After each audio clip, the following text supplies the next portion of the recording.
Normal தண்ணி சரிங்களா, காஞ்சே போயிருக்கிற நீர் சஞ்சீவி மயூர சிகை அப்படின்ற மூலிகை. இங்கே பாருங்கள், இப்படி போட்டாச்சுங்க. என் கையில் ஒன்றும் இல்லை, இப்போ போட்டு இதை காஞ்சிருந்துச்சு, நசுக்கணும் நசுக்கும். ஆனால் பாருங்கள்,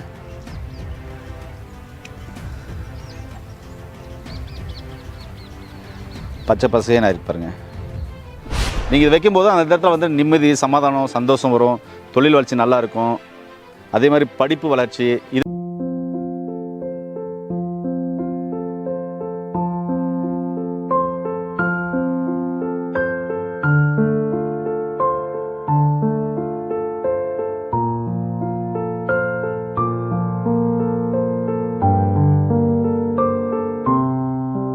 இன்னைக்கு நீர் சஞ்சீவி அப்படின்ற ஒரு மூலிகை, அதாவது செத்து போச்சு செடி, காஞ்சி போச்சு, அது திருப்பியும் உயிர் வராதுன்றாங்களே, அப்படியெல்லாம் இல்லை. இந்த மூலிகை செத்து போனால் கூட உயிர் வரும். அதை லைவாக பிஃபோர் ஆஃப்டர் நம்ம வெளிப்படையாக காமிக்க போகிறோம். இது வந்து ஒரு மாயஜல மூலிகைன்னு சொல்லலாம், ஒரு மந்திர மூலிகைன்னு சொல்லலாம், ஒரு வசிய மூலிகைன்னு சொல்லலாம், இல்லை தீய சக்திகளை விரட்டக்கூடிய மூலிகைன்னு சொல்லலாம். இல்லை அந்த மூலிகை இருக்கிற இடத்துல நல்ல எனர்ஜி, பாசிட்டிவ் எனர்ஜி, நல்ல எண்ணங்கள், நல்ல சக்திகளை வந்து பார்த்திங்கன்னா தன்னுள் வசதிப்படுத்தக்கூடிய ஒரு அற்புதமான மூலிகைன்னு சொல்லலாம். இதோடு கூட ஏர் சஞ்சீவி மூலிகையும் பார்த்திங்கன்னா ரொம்ப அற்புதமாக ரிசல்ட் தரும். இந்த மூலிகையோட பயன்கள் என்ன அப்படின்னு நிறைய மருத்துவ பயன்கள் இருக்குது. ஆனால் இதில் மக்களுக்கு தேவையான நல்ல பயன்கள் என்ன இருக்குது அப்படின்றத வீடியோவில் பார்க்கலாம். வாங்க வீடியோக்குள்ள.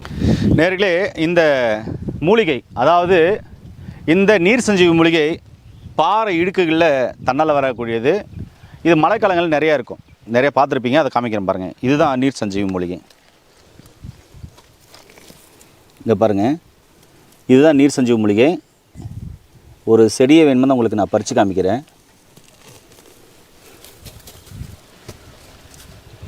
இங்கே பாருங்கள், என்னுடைய கையில் இருக்குல்ல, இந்த மூலிகை வந்து பச்சையாக இருக்குல்ல, இந்த மூலிகை பச்சையாக இருக்குது. இங்கே நான் ஒரு மூலிகை பாருங்கள், இது பாருங்கள், இங்கே இருக்குது.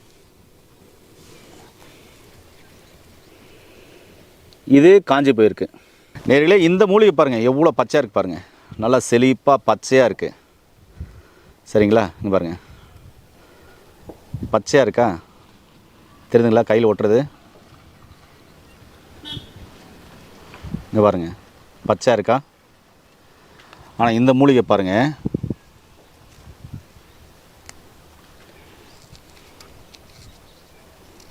பாருங்கள் சாம்பலாக போயிடுச்சு. இங்கே பாருங்கள், தெரியுதுங்களா, பாருங்கள் ஒன்றுமே இல்லை, சாம்பலாக போயிடுச்சு. ஆனால் இந்த மூலிகை இது மாதிரி பச்சை நிறமாக மாறும். சரிங்களா, ஃபஸ்ட்டு இது மாதிரி காஞ்ச மூலிகையை பச்சை நிறமாக மாற்றிட்டு அதுக்கப்புறம் இதில் என்னென்ன நன்மைகள் இருக்குதுன்னு இதே இடத்துல ஒரு அற்புதமான வீடியோ போடலாம். ஃபஸ்ட்டு இது மாதிரி காஞ்சதெல்லாம் கலெக்ட் பண்ணிக்கலாம் வாங்க. நேரில் பார்த்தீங்கன்னா இங்கே காஞ்சி மூலிகை இருக்குது, இதையும் பறிச்சிக்கலாம். வா, எவ்வளோ மண் பாருங்கள், இதெல்லாம் தட்டிடுவோம்.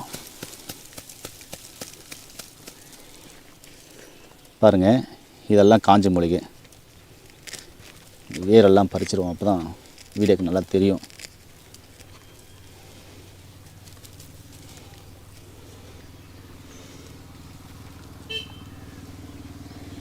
பாருங்கள், இதுவும் காஞ்ச மூலிகை, இதுவும் காஞ்ச மூலிகை.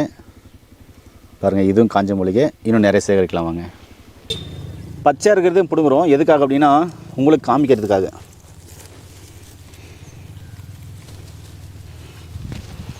நேரில் இங்கே பாருங்கள், இந்த மூலிகை பச்சை மூலிகை, இந்த மூலிகை காஞ்ச மூலிகை. சரிங்களா, இந்த பச்சை மூலிகையை பார்த்திங்கன்னா நீர் சஞ்சீவி. இது போல் பார்த்திங்கன்னா இந்த மூலிகையை இன்றைக்கி நம்ம மாற்ற போகிறோம். இதை ஒவ்வொன்றா பறிச்சிக்கலாம். இதில் பார்த்திங்கன்னா எவ்வளோ காஞ்சி போயிருக்கு பாருங்கள். இப்படி நிறைய காஞ்சிதை வந்து நம்ம இப்போ கலெக்ட் பண்ணுறோம். பாருங்கள், இப்போ எவ்வளோ அழகாக கலெக்ட் பண்ணுறாரு பாருங்கள். நிறைய காஞ்சிதை வந்து நம்ம கலெக்ட் பண்ண போகிறோம். இப்படி கலெக்ட் பண்ணிக்கலாம், கலெக்ட் பண்ணி அதுக்கு உயிர் வர வைக்கலாம். நிறைய இருக்குது பாருங்கள். நண்பர்களே, பார்த்திங்கன்னா காஞ்ச மூலிகை பாருங்கள், பறிச்சாச்சு, எல்லாமே காஞ்சுது. ஃபுல்லாகவே காஞ்சது பாருங்கள், தெரியுதுங்களா? ஃபுல்லாகவே காஞ்ச மூலிகை. இது முழுக்க முழுக்க பார்த்திங்கன்னா திருப்பியும் இதுக்கு உயிர் கொடுக்க போகிறோம். ஒன்றும் இல்லைங்க, தண்ணியில் போட்டு ஒரு 3 மணி நேரம் வச்சோம்னா போதும், ஒரு 3-4 மணி நேரம் வச்சோம்னா போதும், தன்னால் உயிர் வந்துடும். நான் தண்ணி எட்டு வந்துட்டேன், வாங்க அது தண்ணியில் போடலாம். இதுதான் நீர் சஞ்சீவி. இது வந்து கெட்ட காரியத்துக்கும் பயன்படுத்துவாங்க, நல்ல காரியத்துக்கும் பயன்படுத்துவாங்க. ஆனால் நல்ல காரியத்துக்கு எப்படி பயன்படுத்துறதுன்னு நான் சொல்கிறேன். கடைசியில் என்னுடைய தனிப்பட்ட பதிவை நான் பதிவிடுறேன், அதையும் நீங்கள் கண்டிப்பாக பாருங்கள். இப்போது இதை வந்து தண்ணிக்குள்ளே போட்டுக்கலாம், சரிங்களா?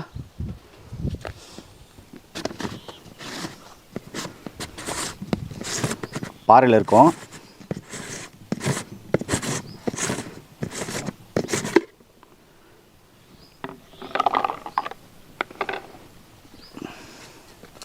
தண்ணி நிறையா இருக்குது, கொஞ்சம் கீழே ஊற்றிடலாம். நேரில் பார்த்தீங்கன்னா இங்கே பாருங்கள், நார்மல் தண்ணி, சரிங்களா? காஞ்சே போயிருக்கிற நீர் சஞ்சீவி மயூர சிகை அப்படின்ற மூலிகை. இங்கே பாருங்கள், இப்படி போட்டாச்சுங்க, ஒன்றுமே பண்ணல, இப்படி போட்டுக்கிறேன். போட்டு பார்த்தீங்கன்னா நான் நல்லா இப்படி அழுத்தி விட்றேன், அவ்வளோதாங்க. இப்படி அழுத்தி விட்டு இதே மூலிகையை பார்த்திங்கன்னா எப்படி உயிர் வரப்போகுது அப்படின்றத நம்ம பார்க்க போகிறோம். இதை எப்படியே மூடிடலாம்.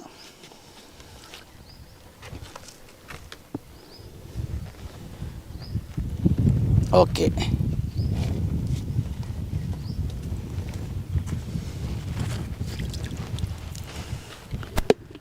இப்போ இதை ஒரு 3 மணி நேரம் மூடி விட்டுடலாம். அதாவது கீழே விடக்கூடாதுன்றதுனால மூடி போடுறேன், இல்லைனா மூடி இல்லாமல் அப்படியே விட்டுடலாம். இப்படி மூடி இல்லாமல் கூட விட்டுடலாம். பாருங்கள், இங்கே இருக்குது பாருங்கள், தெரியுதுங்களா? இதை வந்து இதே இடத்துல 3 மணி நேரம் கழித்து நாம் பார்க்க போகிறோம். பார்த்துட்டு இதோடு சேர்த்து ஏர் சஞ்சீவி மூலிகை வச்சு நம்ம பேச போகிறோம். வாங்க, ஒரு 3 மணி நேரம் கழித்து வந்து பார்க்கலாம். நேயர்களே, ஒரு 3 மணி நேரம் ஆச்சு. இப்போ நீர் சஞ்சீவி எப்படி இருக்குன்றத உங்களுக்கு வெளிப்படையாக காமிக்க போகிறேன். வாங்க, அதை திறந்து பார்க்கலாம். நிறைய திறந்து பார்க்கலாம். இதுக்கு பேர், இன்னொரு பேர் மயூர சிகை அப்படின்னு சொல்லுவாங்க, நீர் சஞ்சீவின்னு சொல்லுவாங்க, சாகாவரம் பெற்ற மூலிகைன்னு சொல்லுவாங்க, மரணமில்லா மூலிகைன்னு சொல்லுவாங்க. பாருங்கள், திறந்தாச்சு. உங்களுக்கு நான் எடுக்க போகிறேன் பாருங்கள்.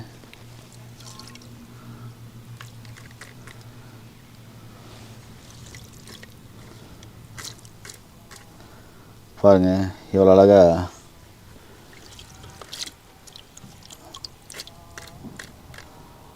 பார்த்திங்கன்னா தெரியும்.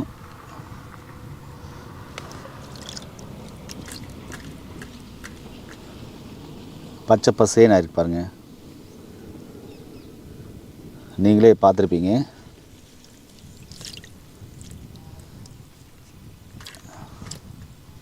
பச்சை பசேன்னு ஆயிருக்கு பாருங்கள்.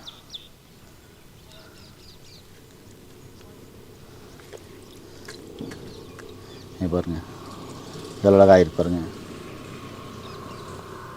முழுமையாக மூலிகை பார்த்திங்கன்னா பச்சை பசேனாக இருக்குது. பாருங்கள், ஒரு சின்ன இலை போட்டேன், அந்த இலை பாருங்கள் எவ்வளோ அழகாக மாறி இருக்கு பாருங்கள். இதுதான் வந்து பார்த்திங்கனாக்கா இந்த மூலிகையோட அருமை பெருமைகள் சொல்லிட்டு போயிட்டே இருக்கலாம். நேரில் பார்த்திங்கனாக்கா நல்லா உங்களுக்கு காமிச்சிருப்பேன். பாருங்கள், உங்களுக்கு முன்னாடி தான் எடுத்தேன், உங்களுக்கு முன்னாடி தான் போட்டேன். இது எப்படியா இருக்குது பாருங்கள், பச்சை பசேன்னு மாறி இருக்குது. இது மாதிரி பார்த்தீங்கன்னாக்க இந்த மூலிகை பார்த்தீங்கன்னாக்கா லைவாகவே உங்களுக்கு பச்சை பசே அப்படின்னு சொல்லிட்டு மாறும். இதனுடைய வீடியோ பார்த்தீங்கன்னாக்கா நான் வெளிப்படையாக உங்களுக்கு காமிச்சிருக்கேன். இது வந்து பார்த்தோன்னா இப்படி கசக்கணும்னாக்கா பாருங்கள், இப்படி கசக்குது பாருங்கள், நல்லா கசக்குது, கையில் ஒட்டுது பாருங்கள். பழசு எப்படி கையில் ஒட்டிச்சோ அதே மாதிரி கையில் ஒட்டுது பாருங்கள். நல்லா பச்சை கலராக சாறு வருது பாருங்கள். இன்னும் கூட உங்களுக்கு பாருங்கள், என் கையில் ஒன்றும் இல்லை. போட்டு இதை காஞ்சிருந்துச்சி, நசுக்கும். ஆனால் பாருங்கள்,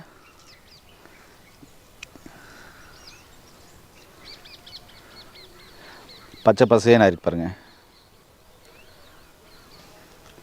திருப்பியும் பார்த்தீங்கன்னாக்கா இந்த மூலிகை பார்த்தீங்கன்னாக்கா நல்லாவே பச்சையாக இருக்குது. இதுதான் பார்த்தீங்கன்னாக்கா நீர் சஞ்சீவி மூலிகைன்னு சொல்லுவாங்க. பாருங்க, நம்ம தனியாக போட்டோமில்ல, ஒவ்வொரு மூலிகை என்னால் காமிக்க முடியும். நான் உங்களுக்கு ஆல்ரெடி காமிச்சிருக்கேன். தனியாக போட்ட மூலிகை தான், உங்கள் கண் முன்னாடி தான் பறித்தேன். ஃபுல்லாகவே பார்த்தீங்கன்னா பச்சை பசேன்னு ஆயிருக்கு பாருங்கள். பச்சை பசேன்னு ஆயிருக்க பாருங்கள். இது இன்னும் 1 மணி நேரம் கொஞ்சம் முன்னாடியே எடுத்துட்டேன். இன்னும் 1 மணி நேரம் போட்டிருந்தாக்கா எல்லாமே ஃபுல்லாகவே பச்சையாக இருக்கும். ஒரு 3லேருந்து 4 மணி நேரம் வரையும் நம்ம தண்ணியில் வைக்கலாம். நான் பிளாஸ்டிக்கில் வச்சுருக்கேன். சில்வர் பாத்திரத்தில் வச்சிங்கன்னா இன்னும் சூப்பராகவே மலர ஆரம்பிக்கும். சரிங்களா, இந்த இலைகள்லாம் மலர ஆரம்பிக்கும் பச்சையாக. இவ்வளோ தாங்க. இதை வந்து பார்த்திங்கனாக்கா காஞ்சிது இருக்கு இல்லையா, எல்லா இடத்துலையும் வைக்கிறாங்க. அதை எடுத்துகிட்டு போயிட்டு சில்வர் பாத்திரத்தில் போடுங்க. நான் பிளாஸ்டிக் பாத்திரம் எடுத்துகிட்டு போனேன், ஏன் அது குட்டை அப்படின்றதுனால, அவ்வளோ தூரம் எட்டு போகணுன்றதுனால நீங்கள் பிளாஸ்டிக் சின்ன ஒரு கிண்ணத்துலையோ ஒரு பாத்திரத்துலையோ தண்ணி ஊற்றி அதில் போட்டு மூடி வைக்காமல் சும்மா அப்படி வச்சிட்டிங்கன்னா போதும். நான் மூடி வச்சேன். சும்மா அப்படி வச்சிட்டிங்கன்னாவே ஒரு 3 மணி நேரம் 4 மணி நேரத்தில் பார்த்தீங்கன்னாக்கா உங்களுக்கு பச்சை மலர்ந்துடும். இது வந்து பார்த்திங்கனாக்கா மாந்திரிகத்துக்கு பயன்படுத்துவாங்க. அதே மாதிரி பார்த்தீங்கன்னாக்கா கெட்ட காரியம் செய்கிறதுக்கும் ஒரு சிலர் பயன்படுத்துகிறாங்க, ஒரு சிலர் நல்ல காரியத்தை செய்கிறதுக்கும் பயன்படுத்துகிறாங்க. இப்போ நம்ம நல்ல காரியம் செய்கிறதுக்கு எப்படி பயன்படுத்தணும் அப்படின்னு சொன்னால், நம்ம வீட்டில் பார்த்திங்கனாக்கா துஷ்ட சக்திகள் இருக்குது. நம்ம வீட்டில் பார்த்திங்கன்னா துஷ்ட சக்திகள் இருக்குது, தீய சக்திகள் இருக்குது, இல்லை கண்ணுப்பட்டிருக்கு, இல்லை செய்வினை பில்லி சூனியம் மாந்திரிகம் இருக்குது அப்படின்னு சொன்னாக்க இந்த மூலிகை எடுத்துகிட்டு போயிட்டு பார்த்திங்கனாக்கா அந்த இடத்துல வச்சு நம்ம பூஜைகள் செஞ்சு பரிகாரம் செய்வாங்க நம்முடைய முன்னோர்கள். எனக்கு சொன்னவங்க. இது நல்ல காரியத்துக்கு நான் உங்களுக்கு சொல்லியிருக்கேன். இப்போது வீட்டில் நிம்மதி இல்லை, சந்தோஷம் இல்லை, கஷ்டமாக இருக்குது, குடும்பத்தில் கஷ்டமாக இருக்குது, அதுக்கப்புறம் பார்த்திங்கன்னா தொழிலில் கஷ்டமாக இருக்குது, தொழில் முன்னேற்றம் இல்லை, குடும்பம் பிரிஞ்சிருச்சு, அப்புறமா பில்லி சூனியம் செஞ்சுருக்காங்க, மாந்திரிகம் செஞ்சுருக்காங்க அப்படின்ற போது நிறைய இடங்களில் பார்த்திங்கன்னா அதெல்லாம் எடுக்கிறாங்க. இப்போ அது மாதிரி டைமில் பார்த்திங்கன்னா இதை வச்சு நீங்கள் பரிகாரங்கள் செய்யும்போது அது உங்களை விட்டு விலகி போகும், துஷ்ட சக்திகள் விலகி போகும் அப்படின்னு சொல்லுவாங்க, தீய சக்திகள் விலகி போகும்னு சொல்லுவாங்க. ரொம்ப ரொம்ப அருமையான ஒரு மூலிகை இது. இது எப்போவுமே பார்த்திங்கன்னா நீங்கள் ஒன்று எடுத்து வைக்கிறது ரொம்ப ரொம்ப நல்லது. இது பார்த்திங்கனாக்கா பாருங்கள், நான் எப்போ அதாவது காஞ்சது பறித்தேன், பச்சைன்னு இருக்குது பாருங்கள். உங்களுக்கு காமிச்சுனே இருக்க முடியுங்க பாருங்கள். இப்போ தெரியுதுங்களா, ஃபுல்லாகவே பார்த்தீங்கன்னாக்கா இருக்குது பாருங்கள், பச்சைன்னு இருக்குது. நம்ம காஞ்சது தான் எடுத்தோம், பச்சைன்னு இருக்குது பாருங்கள். இதை நார்மலாக பூஜை அறையில் தண்ணியில் போட்டு சில்வர் பாத்திரத்தை போடுங்க. மூடி போட வேண்டாம். நான் மூடி போட்டு வச்சேன். நான் அதுக்கப்புறம் கேட்டேன், ஃபோன் பண்ணி கேட்டேன் ஒரு ஐயாவை, மூடியெல்லாம் போட வைக்கூடாது, சும்மா சில்வர் பாத்திரத்தில் வச்சாவே போதும், தண்ணி ஊற்றி வச்சு திறந்து வச்சோம்னா ஒரு 3 மணி நேரம் 4 மணி நேரத்தில் வந்து பார்த்திங்கன்னா இது மாதிரி மலர்ந்துடும். அப்புறமா எடுத்துகிட்டு இப்படி ஒதிட்டுட்டு பூஜை அறையில் வச்சுட்டு நார்மலாக பூஜை செஞ்சாவே போதும். அது வந்து எப்போ செய்யணும் அப்படின்னு கேட்கும்போது சொன்னாங்க, அமாவாசை பௌர்ணமி நாள் செஞ்சிங்கனாக்கா விசேஷமான நாள், நல்லா சக்தி இருக்கும், அந்த இடம் சுற்றி பார்த்தீங்கன்னா நல்ல எனர்ஜி இருக்கும், பாசிட்டிவ் எனர்ஜி இருக்கும், தீய சக்திகள் விளங்கும், இந்த கண்ணு படாது, வீட்டில் கண்ணு படாது, வீட்டில் இருக்கிற மேலே கண்ணு படாது, தொழில் வளர்ச்சி மேலே கண்ணு படாது, தொழில் வளர்ச்சி நல்லா இருக்கும், பில்லி சூனி மாந்திரிகம் ஏவல்கள் இது மாதிரிலாம் சீக்கிரமாக அண்டாது அப்படின்லாம் சொன்னாங்க. இதை கூட பார்த்திங்கனாக்கா இயர் சிங்கும் வச்சு பண்ண சொன்னாங்க. இது வந்து பார்த்திங்கனாக்கா நம்புறவங்களுக்கு பார்த்திங்கன்னா நன்மை செய்யக்கூடிய ஒரு அற்புதமான மூலிகை. உங்களுக்கு சுருக்கமாக சொல்லப்போனால் இந்த பதிவை நான் போடக்கூடாது தான். ஏன்னா நிறைய பேர் கேட்குறீங்க, இது மாதிரி சஞ்சீவி மூலிகைகள் இருக்கா, இது மாதிரி மாயாஜால மூலிகைகள் இருக்கா அப்படின்னா இருக்குன்றதுனால இந்த பதிவு. இதுதான் பார்த்திங்கன்னா ஏர் சஞ்சீவி, ஏர் சிங்குன்னு சொல்லுவாங்க. இதுவும் வந்து ஒரு அற்புதமான மூலிகை. இது சித்தர்கள் பார்த்திங்கனாக்கா தவம் செய்யும்போது இது வந்து நல்லா கெட்டியாக இருக்கும். தவம் செய்யும்போது ஒரு மலையிலேருந்து இன்னொரு மலைக்கு போகும்போது பார்த்திங்கனாக்கா கையில் ஊனிட்டு போகிறதுக்கு இது எடுத்துகிட்டு போவாங்க. அதே மாதிரி மூலிகை வளம் நிறைந்த காடுகளில் நிறைய மூலிகை வளம் நிறைந்த இடத்துல இருக்கிற கோயில்களில் பார்த்திங்கன்னா இது இருக்குது. முக்கியமாக கொல்லிமலை, சதுரகிரி மலை அங்கெல்லாம் பார்த்திங்கனாக்கா இதை கடைகள் விற்கிறாங்க. இந்த அரபீஸ்வரர் கோயில் அப்படின்னு ஒரு இடம் இருக்குது கொல்லிமலையில். அங்கே பார்த்திங்கனாக்கா நம்ம போகும்போது சூரியன் உதிக்கிற பக்கம் வலதுபுறத்தில் ஒரு பெரிய கடை இருக்குது. அந்த கடையில் பார்த்திங்கன்னா எனக்கு இது 2 கிடச்சிது. இன்னும் நிறைய வாங்கிட்டு வந்தால் அது எல்லாருக்கும் கொடுத்துட்டேன். அங்கே அது மாதிரி இருக்குது. அதே மாதிரி பார்த்திங்கனாக்கா சென்னையில் இருக்குது.